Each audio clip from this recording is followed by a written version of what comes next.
ser un reflejo de tu amor. Yo quiero vivir solo en tu voluntad, Jesús. Eres mi buen pastor, tú conoces mi camino, Jesús. Quiero confiar en ti, oh mi Dios, me rindo.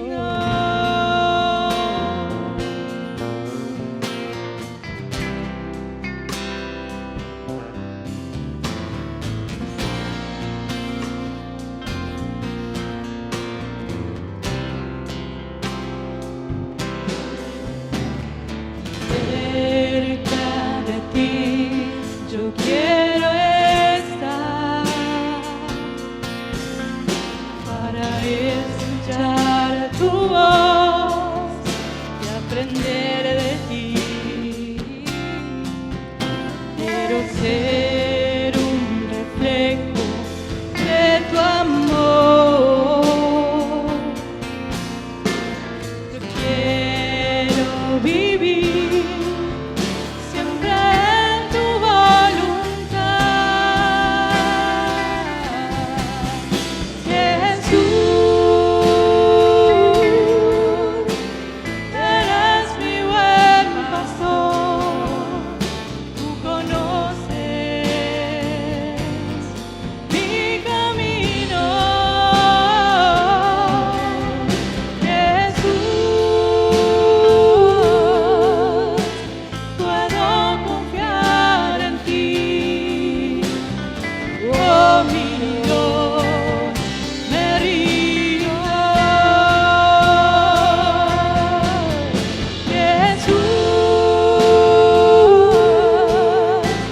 Eres mi buen pastor, tú conoces mi camino, Jesús.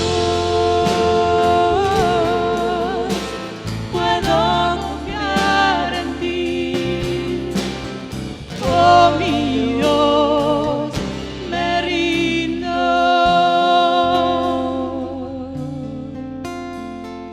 oh mi Dios, me rindo,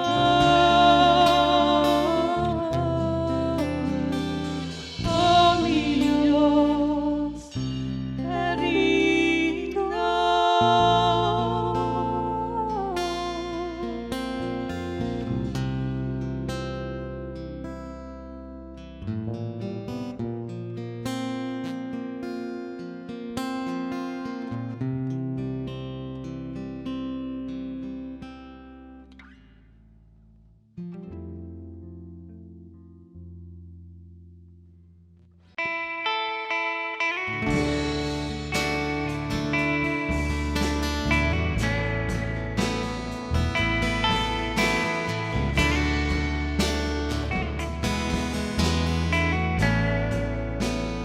Desde el principio, cuando te necesité, desde el momento cuando la mirada alcé, desde ese día cuando sola me encontraba,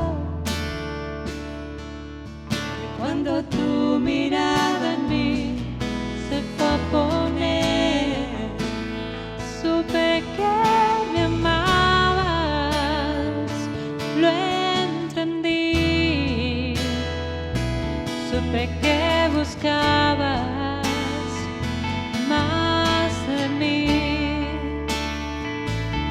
que mucho tiempo me esperaste y no llegué, supe que me amabas.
Tanto tiempo me esperaste y no llegué, no supe que me amabas. Y aunque huí lejos de tu casa, yo me fui con un beso y con amor. Regalaste tu perdón, supe que me amas, aunque huí lejos de tu casa, yo me fui con un beso y con amor. Regalaste tu perdón y estoy aquí.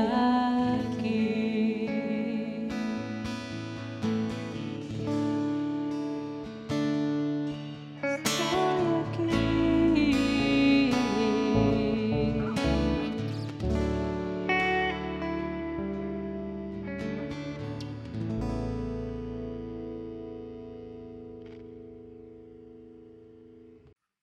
Bueno, hola familia, ¿cómo están?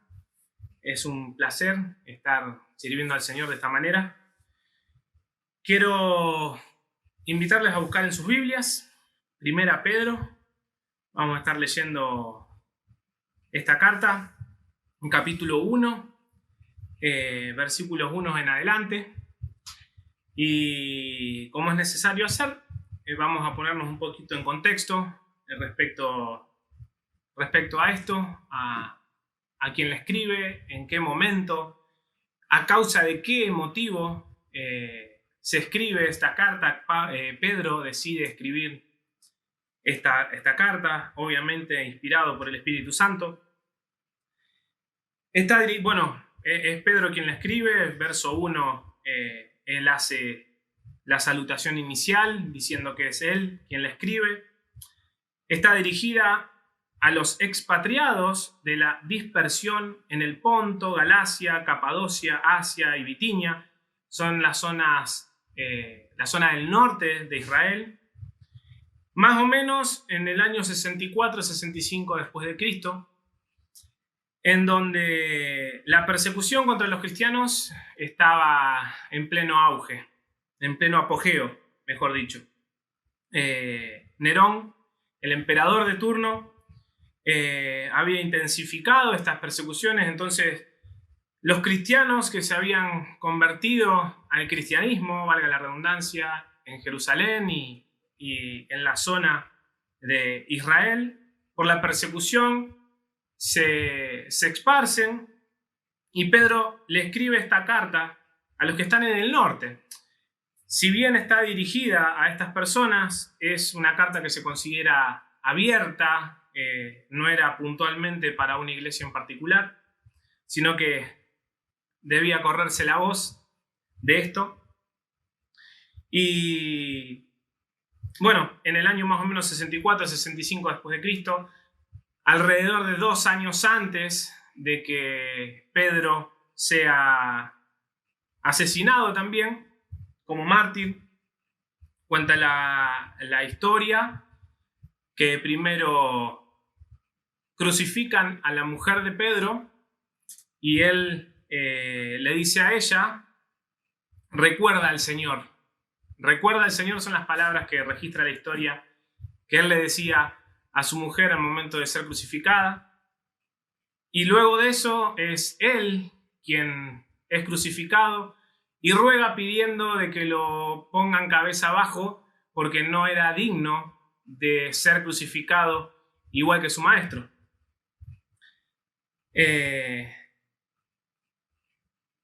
Nerón se cree también por la historia, por los escritos históricos que hay, que incendió Roma, varias partes de Roma, con el fin, se cree, de hacer espacio para construir más.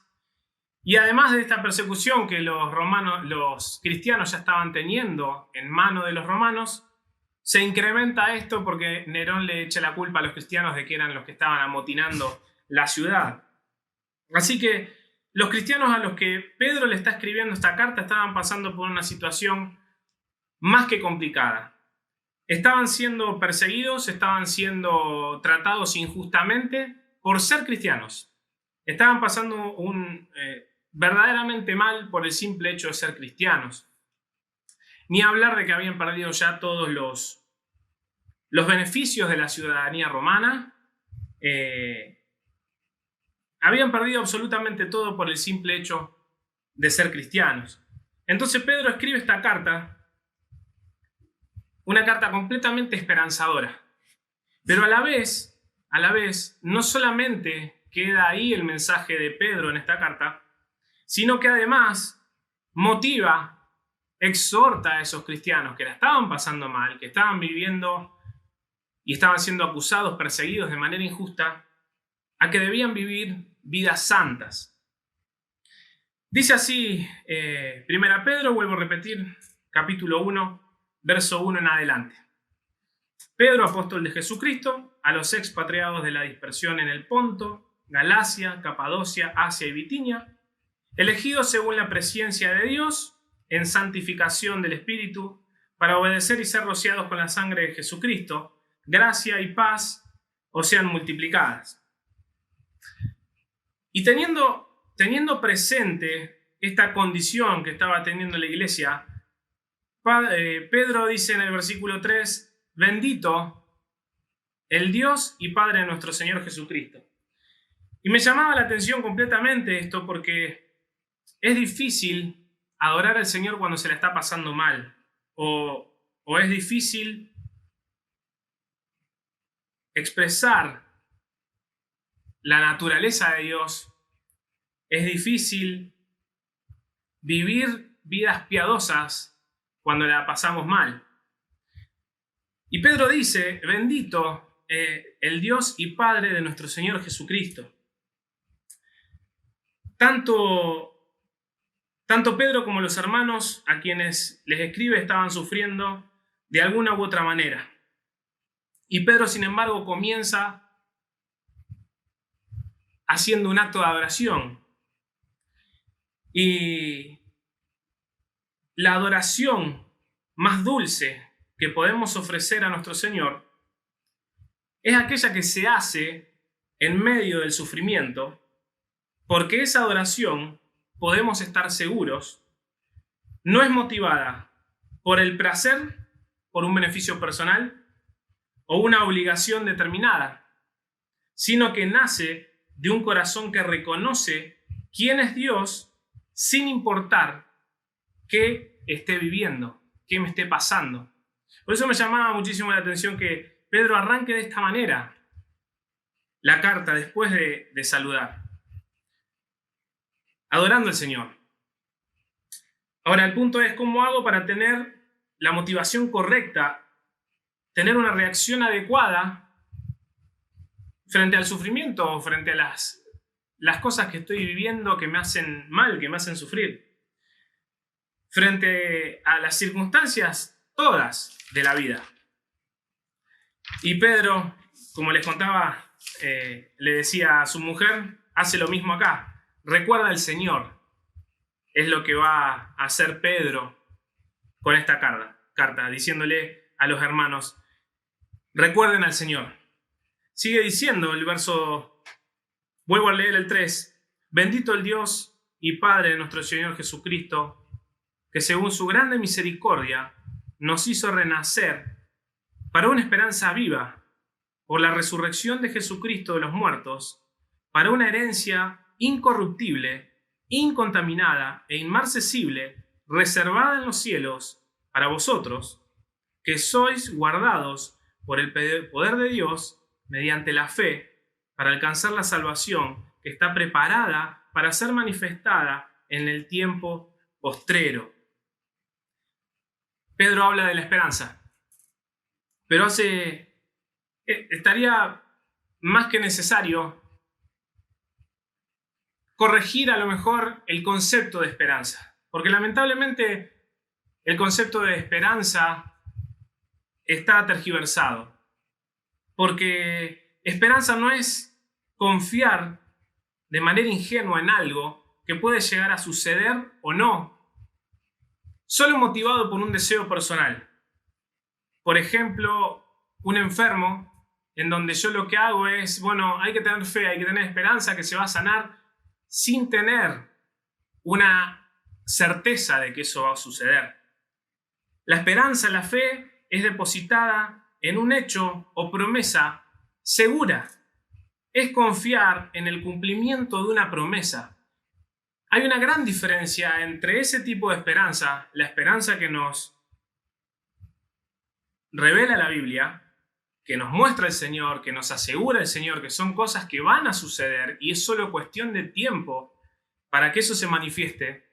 Y esa esperanza, mal dicho, esperanza, que es simplemente desear fuertemente algo sin estar seguro de que vaya a suceder.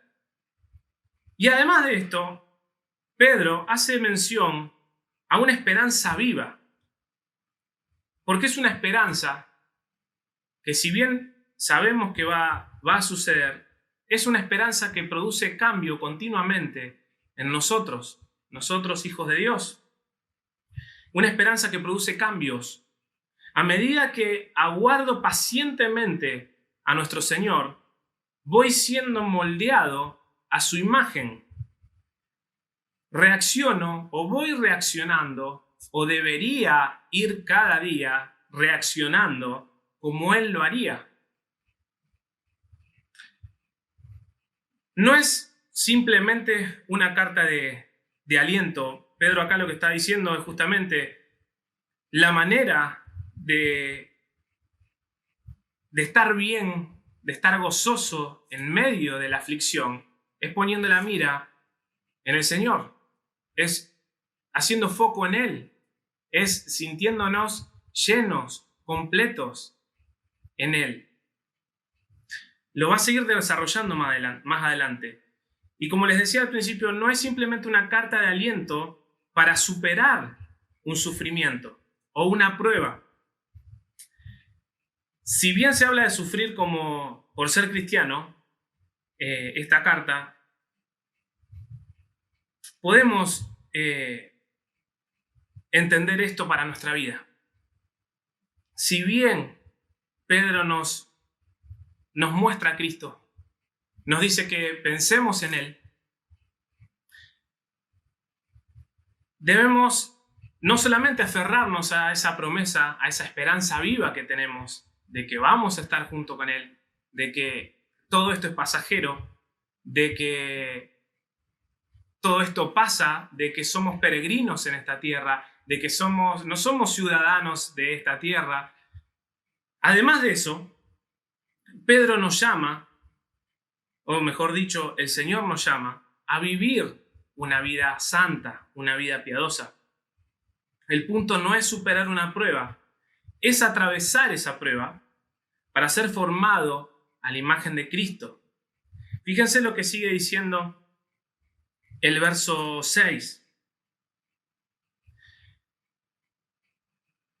En lo cual vosotros os alegráis, dice Pedro. Ellos estaban alegres de esta esperanza. Ellos sabían y tenían presente este gozo. Aunque ahora, dice, por un poco de tiempo, si es necesario, tengáis que ser afligidos en diversas pruebas. El punto es, ¿para qué tengo que ser afligido? ¿Para qué tengo que pasar por una prueba? Y el punto es, para reflejar su carácter.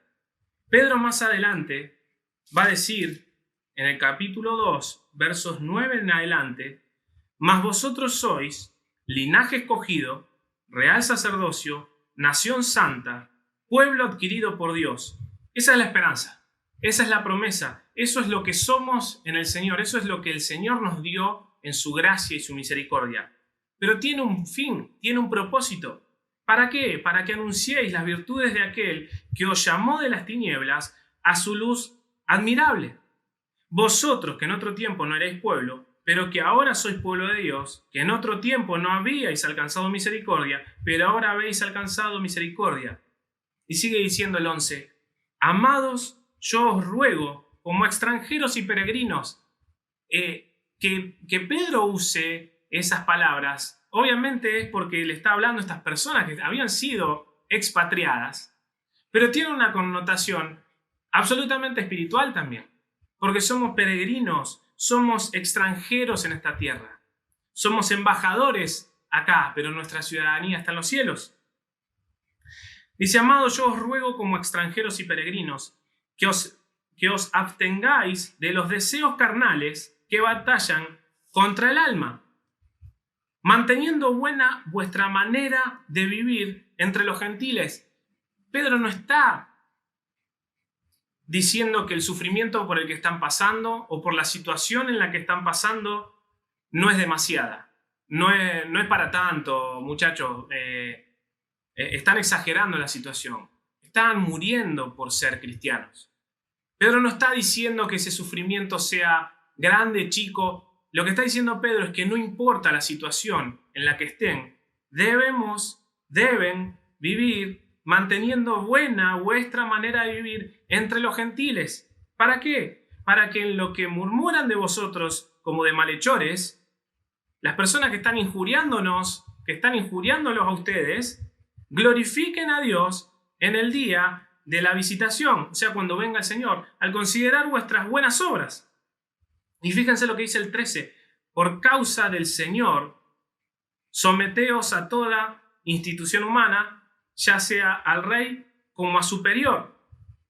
Y continúa hablando Pedro acerca de esto. Le está diciendo que se sometan a las autoridades, esas mismas autoridades que le habían sacado todo tipo de privilegios. Porque el punto es lo que dice el versículo 12: para que esas personas glorifiquen a Dios al considerar vuestras buenas obras. No solo Pedro pone de vuelta de manifiesta la esperanza, le saca el polvo a la esperanza que a veces nos olvidamos, la dejamos guardada y nos sofocan los sufrimientos, las situaciones. La pone de vuelta de manifiesto para que nos acordemos de todas esas cosas. Y además nos dice: debemos vivir de manera piadosa, de manera santa, sin importar lo que estemos pasando. Pedro no justifica la situación si es injusto todo lo que esos hermanos vivieron. Pero eso no me da lugar a reaccionar de manera rebelde. Si yo estoy siendo maltratado o lo que sea, no me da eso derecho a mí para actuar de la misma manera. Mi pecado no puede ser justificado por el entorno. Y vivir de esa manera piadosa, reaccionar en esos momentos de dificultad, como lo hizo el Señor Jesucristo acá en la tierra, es la manera de vivir la vida, es la manera de vivir esa vida eterna que comienza desde ahora en plenitud, esa vida en abundancia. Sigue diciendo el verso 6, vuelvo a leerlo, porque fíjense todo lo que produce esa esperanza viva. Dice: en lo cual vosotros os alegráis. Produce gozo esa esperanza viva. Aunque ahora por un poco de tiempo, si es necesario, tengáis que ser afligidos en diversas pruebas. Produce gozo, a pesar del entorno. ¿Para qué ser probado? Otra vez, esa pregunta nos tiene que calar hondo. ¿Para qué ser probado? Tenemos que tener bien en claro para qué ser probado. ¿Por qué somos probados? No somos probados para demostrar nada a Dios. Él sabe todo desde antes de la fundación del mundo. Cristo iba a ir a la cruz y sabía de ir a la cruz desde antes de la fundación del mundo. Así que en la prueba, en la aflicción, no es para que yo le demuestre a Dios cuánto lo amo, no es para que Dios se se dé cuenta de quién soy. Dios ya me conoce. Dios sabe quién soy. Dios sabe qué hay en mí. La prueba es para que yo vea y entienda quién soy en base a mi reacción ante la prueba. En medio de la dificultad, en medio de la adversidad, en medio de la prueba, soy yo el que me doy cuenta si verdaderamente amo al Señor como digo que lo hago, o como lo hago en los momentos que me son placenteros de la vida. Y llama poderosamente la atención que Pedro sea quien escribe esto. Es el mismo Pedro que le decía al Señor, Señor, si tenemos que ir a la muerte por vos, vamos. Pedro, me vas a negar 3 veces. Es el mismo Pedro que hablaba, y después no cumplió. Es el mismo Pedro que estaba engañándose a sí mismo, que tenía una percepción de sí mismo equivocada, y que cuando llegó el momento de ser probado, no salió aprobado de esa prueba. El punto es el siguiente. Ante una dificultad, ante una prueba, ante cualquier circunstancia de la vida, yo tengo 2 opciones. O expreso mi naturaleza humana, o expreso la naturaleza divina que ahora hay en mí por medio del Espíritu Santo. Y obviamente son dos reacciones completamente distintas en una situación que producen 2 resultados completamente distintos. Porque si expreso mi naturaleza humana, pasa lo que dice Romanos 2:24. Dice Romanos 2:24, porque como está escrito, el nombre de Dios es blasfemado entre los gentiles por causa de vosotros. Eso sucede cuando mi naturaleza pecaminosa, corrupta, sale a flote en las distintas pruebas y dificultades en las que paso. Y si permito que la naturaleza divina que Dios puso en mí por gracia se exprese, pasa lo que leíamos antes en 1 Pedro 2:12, manteniendo vuestra buena manera de vivir entre los gentiles, para que en lo que murmuran de vosotros como de malhechores, glorifiquen a Dios en el día de la visitación al considerar vuestras buenas obras. Yo no me podría imaginar la reacción de los verdugos que estaban por crucificar a Pedro cuando él les pide que lo cuelguen boca abajo. No me quiero basar solamente en eso porque esa historia no es la verdad absoluta. Pero sí tenemos la verdad absoluta para saber eso. El centurión que estaba a los pies de la cruz, cuando estaba siendo el Señor insultado, ya estaba crucificado en la cruz, estaba a punto de entregar su vida, él ora al Padre diciéndole que no les tome en cuenta los pecados. El centurión de la cruz, ante esa reacción de nuestro Señor, no tuvo más que decir que esta persona verdaderamente era el Hijo de Dios, porque es imposible que un ser humano reaccione de esa forma. Es imposible que un ser humano corrupto, caído, desee el bien a la otra persona que le está haciendo un daño, que le está haciendo un mal. Por eso una y otra vez el Señor nos llama a responder con bien ante el mal. O expreso mi naturaleza humana y el nombre del Señor es insultado, el nombre del Señor es el golpeado, es el denigrado, o expreso la naturaleza divina que el Señor puso en mí para que su nombre sea glorificado, sea cual sea la situación por la que esté pasando. ¿Dios es blasfemado o Dios es glorificado?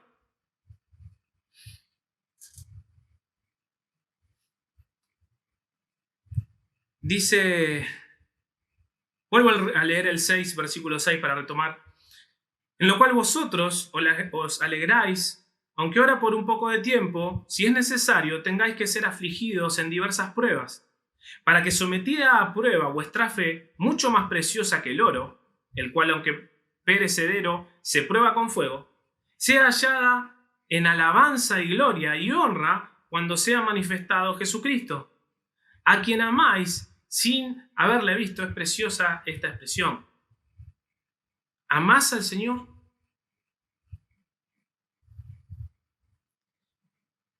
En quien creyendo, aunque ahora no lo veáis, os alegráis con gozo inefable y glorioso, obteniendo el fin de vuestra fe, que es la salvación de vuestras almas.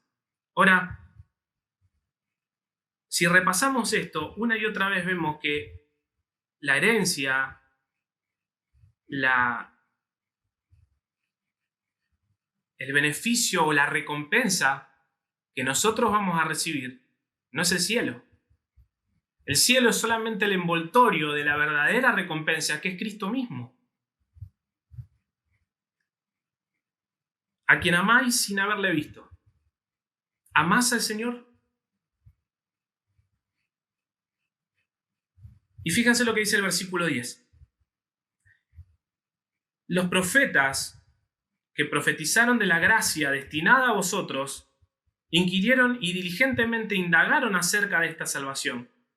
Antes de continuar, ya Pedro habla no solo de herencia, no de herencia o de fe habla directamente de gracia.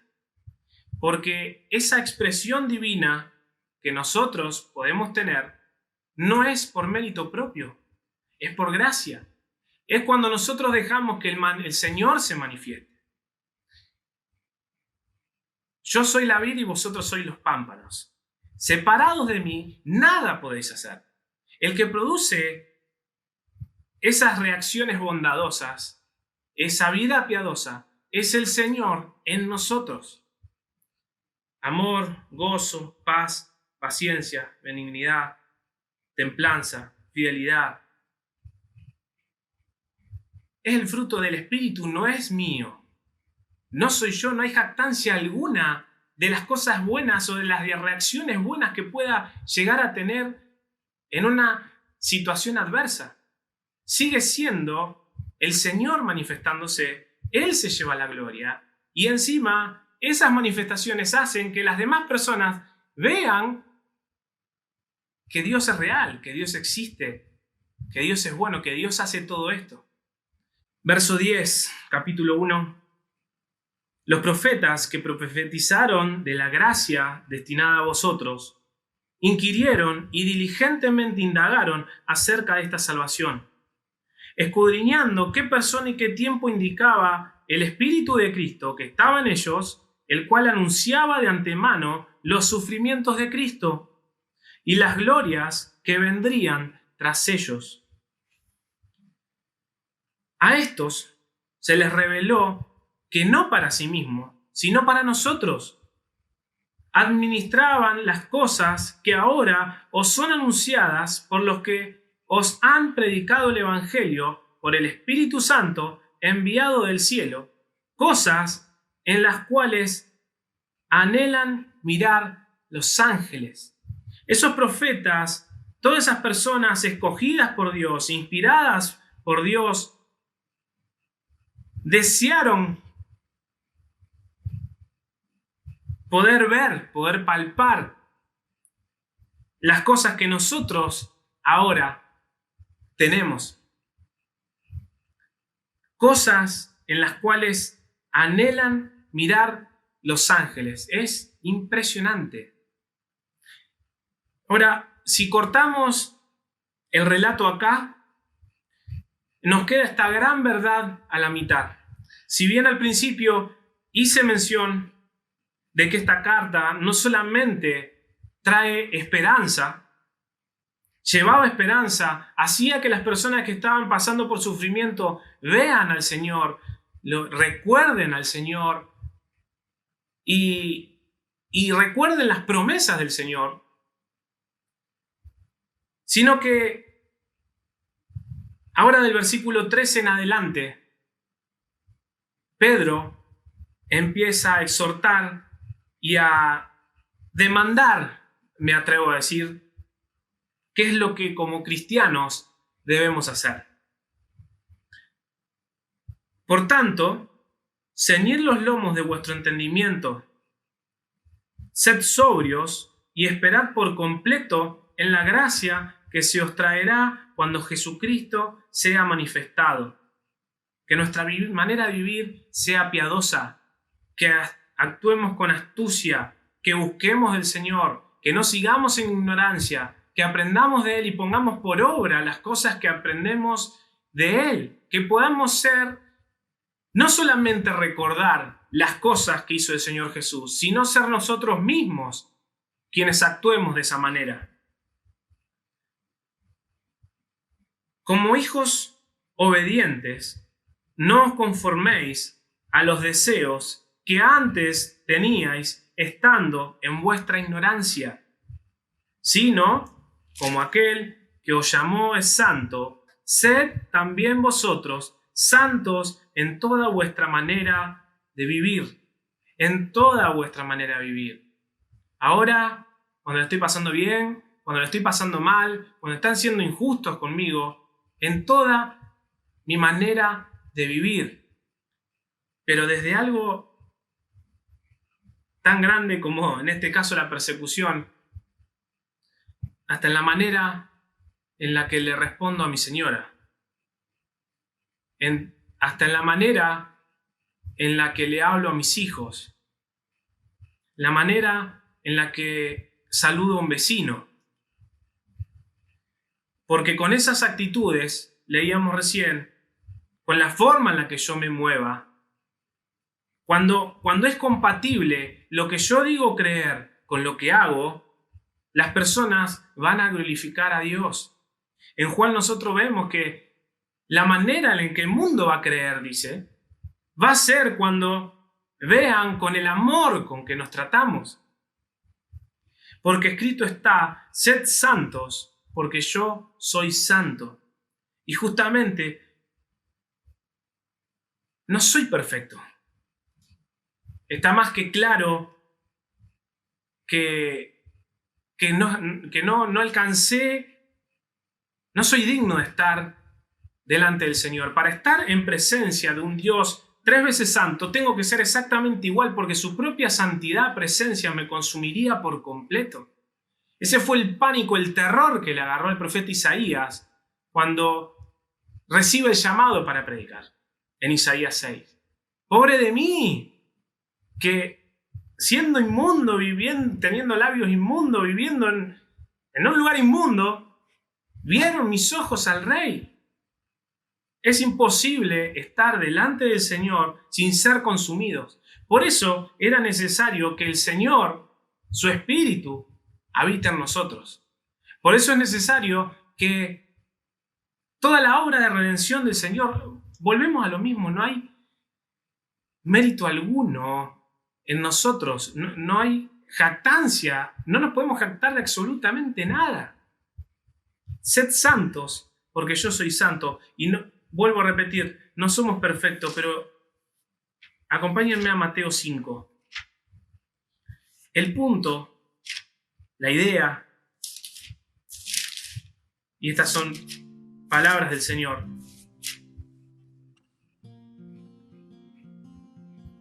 es reflejar su carácter. No solo conocer al Señor, sino reflejarlo al 100%. Cristo fue quien dio a conocer al Padre. Quien me conoce a mí, conoce a Dios, porque Él no solo dijo cómo era Dios, sino que lo demostró. Una y otra vez el Señor va a repetir en el capítulo 5, oíste que fue dicho, verso 21, a los antiguos, no matarás, pero yo os digo que cualquiera que se enoje ya está pecando. Oíste que fue dicho, no cometerás adulterio, capítulo 27, pero yo os digo, ya es pecado. Versículo 31, cualquiera que repudia a su mujer, dele carta de divorcio, fue lo que se había dicho. Versículo 32. Pero yo os digo, ya es pecado. Además habéis oído que fue dicho a los antiguos, no perjurarás, sino cumplirás al Señor tus juramentos. Pero yo os digo, si no lo haces, es pecado. Lleva a la enésima potencia, a poner absolutamente de manifiesto que es imposible cumplir la ley. Que es imposible si no fuese por gracia que tenemos esa naturaleza divina, cumplir con esto. Y así todo, y es algo que me maravilla y me sorprende cada día más, que para un cristiano la magnitud de la gracia del Señor tiene que tomar cada día un valor más grande. ¿Por qué digo esto? Porque la gracia del Señor no es solamente que Él murió por nosotros, nos justificó, puso su justicia en nosotros para poder tener herencia, la herencia que hablaba Pedro, esa esperanza viva, sino que teniendo nosotros el propio Espíritu de Dios dentro nuestro, seguimos equivocándonos, y cada vez que pasa eso, me doy cuenta cuán grande es la gracia del Señor. Que sigo muchas veces siendo desobediente, no tomando mi cruz cada día y siguiéndolo. No tomo la cruz todos los días. Me maravilla la gracia del Señor.